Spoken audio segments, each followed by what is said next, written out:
Today we're making Cuban style picadillo, and I'm going to show you the 5 tips to make it absolutely fantastic.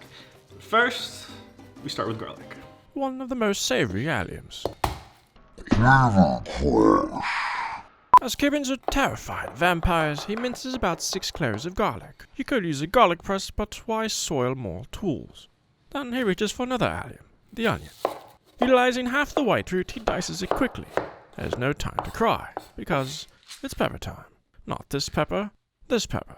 The color of the bell pepper does not matter much. This old wrinkly orange one will do. He rips out its offspring and dices it. These 3 ingredients make up the Cuban version of mirepoix, otherwise known as sofrito.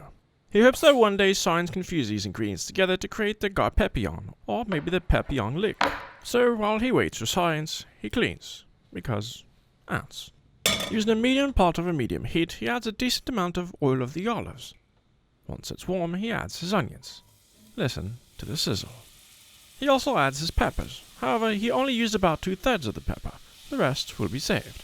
A quick addition of sodium chloride and a rough stir jar. 5 minutos después, le agrega el repelente de vampiros. Al esperar agregar el ajo, previene que se queme, y así rinde el sabor que se desea. The first secret to great Cuban picadillo is the beef. He prefers lean ground beef. This is 7% fat, but 90-10 works just as well. Although fat yields flavor, more than 10% fat makes the picadillo rather soupy. The second important part is the grind. This meat is coarsely ground, exactly what we want. Unlike the pre-packaged ground beef that you get at a lot of big box stores like Costco and Walmart, which are typically organic or grass-fed, but they're very paste-like, so they're not going to give you the same consistency that you want out of the picadillo. He releases the bovine from its styrofoam cage and dumps it like a truck. Goes like what? He adds copious amounts of salt to the pound of meat, followed by black pepper and cumin, a great spice for beef and also pork. The meat then receives a rough mixing, to which he adds non-traditional red pepper, pretending it's oregano. Many prefer to brown the meat beforehand, but he finds it to be a poor use of time. The second secret? Olives. Even though I'm not a huge fan of olives, they give such a tremendous flavor that I at least recommend adding the water that they come in. If you really like olives, just add a bunch, chop them up and throw them in, and if you don't, just add them whole. You can always pick them out. But this stuff is an absolute must, and they're low carb. So low carb that the only carb is fiber.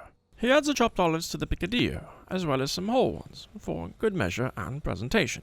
His mom also likes to add a single bay leaf, which has a slight floral flavor, like thyme. The third secret is raisins. Now, I know these are not low carb. So much so that it's 32 grams of net carbs per quarter cup. However, since they are easy to pick out, just pick them out if you don't like them. I personally don't really like raisins, but they have such a good flavor. Or if you really insist on not using them, simply add a little bit of erythritol or allulose just to give a little bit of sweetness. He mixes in these otherwise uselessly dried grapes and then requires the aid of an opener of tin vessels. Although most recipes call for tomatoes or tomato sauce, he prefers a dry picadillo and in turn will add tomato paste. Not necessarily low in carbs, but it will be spread out across 4 servings. If you have none of the above, in a pinch, you could also use ketchup.